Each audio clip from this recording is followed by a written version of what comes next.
네, 안녕하세요. 반갑습니다. 오늘은 2025년 12월 25일이고요. 긍정화건 431차 시작하겠습니다. 오늘은 되는 말을 지속적으로 해야 하는 이유에 대해서 여러분들과 한번 공유를 드려보도록 하겠습니다. 저번에 날짜는 기억이 잘 안 나는데요, 어떤 지도자 선생님과 대화를 나누다가 그 선생님께서 이런 말씀을 하신 적이 있었습니다. 어차피 가르치는 거는 다 거기서 거기에요. 성적을 내는 곳은 지점이 이제 많아서 아이들이 그만큼 많기 때문에 그 아이들, 이제 좋은 아이들을 뽑아서 대회를 나오니까 당연히 성적을 잘 낼 수밖에 없다 라고 이제 이렇게 말씀을 하시더라고요. 물론 맞는 얘기입니다.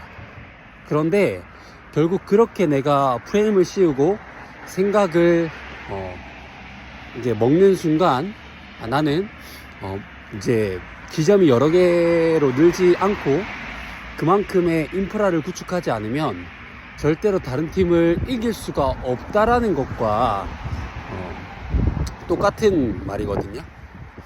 그 이유 때문에 결국 나는 지점이 여러 개가 아니라서 많은 아이들을, 인프라를 구축하지 못했기 때문에, 거기서 좋은 선수들을 발굴해내지 못했기 때문에 나는 그들을 이길 수 없다라는 그 말로 저는 들렸습니다.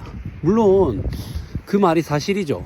예를 들면은 한 지점에 50명씩 있는 곳과 5개 지점에 50명씩 5개면 250명이 있는 지점에서 10명을 추려낸다라고 봤을 때 50명에서 10명을 추려내는 것과 250명 중에서 10명을 추려내는 것은 엄연히 다른 부분이죠.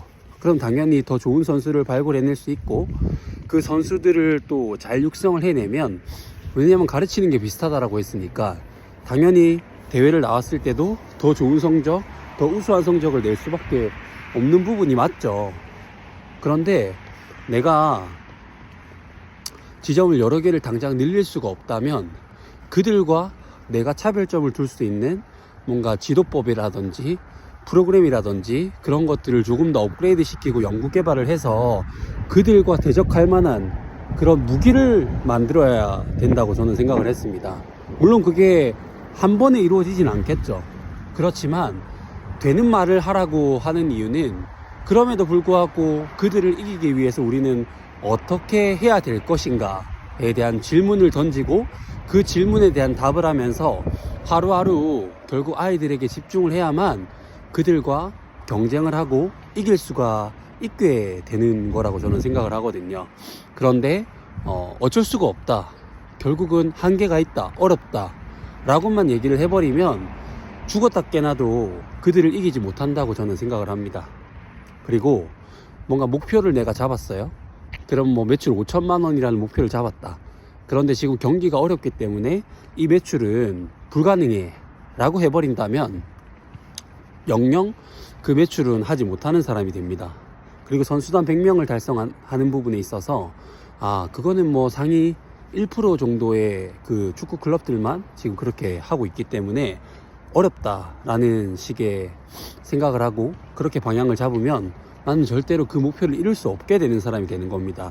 뭐 그렇다고 해서 뭐 100명이 조금 비현실적으로 높을 수 있죠. 근데 200명, 300명, 400명 이렇게 만들겠다는 게 아니라 100명 정도 해봐야 한 학년당 뭐 한 10명씩 이렇게 하면은 얼추 한 6, 70명 정도 되잖아요.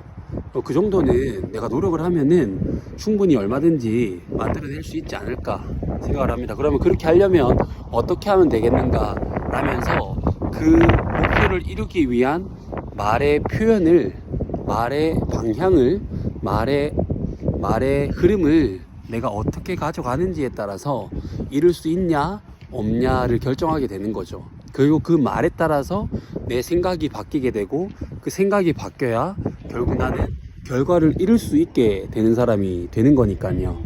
그래서 여러분들도, 유튜브 영상을 보시는 분들도 지금 당장 뭐 매출이 나오지 않는다고 해서, 돈이 없다고 해서 절망할 필요가 없습니다. 결국 돈이 없는 건 내가 영원히 돈이 없다라는 부분이 아니고 지금 당장 돈이 없는 거고 지금 당장 힘든 거잖아요. 지금 당장 힘들다고 해서 내가 평생 힘들다라는 보장도 없고 지금 당장 돈이 없다고 해서 10년 뒤, 20년 뒤에도 돈이 없을 거라는 그런 보장은 없습니다. 지금 돈이 없지만 지금 힘들지만 10년 뒤에는 돈이 많아질 수 있고 10년 뒤에는 훨씬 더 상황이 많이 좋아질 수 있습니다.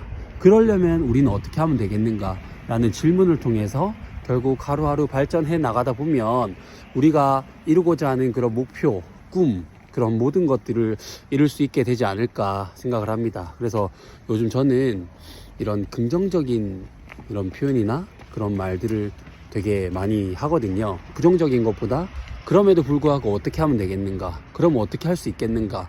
어떻게 하면 이 목표를 달성할 수 있을까? 이런 긍정적인 말 있죠.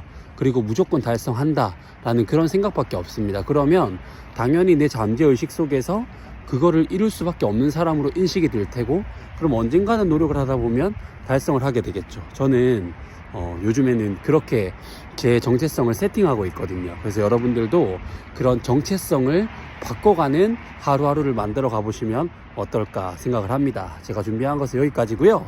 첫 번째, 나는 나 자신을 사랑한다. 두 번째, 나는 내가 좋다. 세 번째, 나는 무한한 잠재 능력을 가지고 있다. 네 번째, 매일매일 성장하고 감사하는 삶을 살아간다. 다섯 번째, 나를 구하는 유일한 길을 세상을 이롭게 하는 것이다. 여섯 번째, 나의 정체성은 연봉 2억 원을 버는 창원풋살 아카데미 경영자 잘될 운명 황치훈입니다. 반갑습니다. 일곱 번째, 황치훈은 잘될 운명입니다. 여덟 번째, 나는 운이 정말 좋은 사람이다. 아홉 번째, 창원풋살 아카데미는 대한민국 최고의 유소년 풋살 클럽이다. 열 번째, 창원풋살 아카데미 선수단 100명 달성했다. 11번째, 창원풋살 아카데미 매출 5천만 원을 달성했다. 12번째, 땅 5,000평 규모의 부동산 700억 원의 규모를 가지고 있는 풋살 이즈 라이프 사업체를 운영하는 사업가가 됐다. 13번째, 장영우 풋살연맹 최초로 유청순 FK 실내 풋살리그를 개최한 유일한 도시가 됐다. 14번째, 이렇게 말의 표현, 말의 방향, 되는 말을 지속적으로 하다 보니까 그런 시간들이 4년, 5년, 6년, 7년, 8년, 9년, 10년이 쌓여서 장원풋살 아카데미 매출 5천만 원, 선수단 100명, 대한민국 최고의 유소년 풋살 클럽을 만들어내었고 그 경험을 바탕으로 책을 출간했더니 베스트셀러 작가가 됐고 수많은 곳에 강연을 해가 들어오고 수많은 자영업자분들에게 영향력을 주는 그런 멋진 사람이 됐다. 모든 것이 반드시 다 이루어졌다. 감사합니다.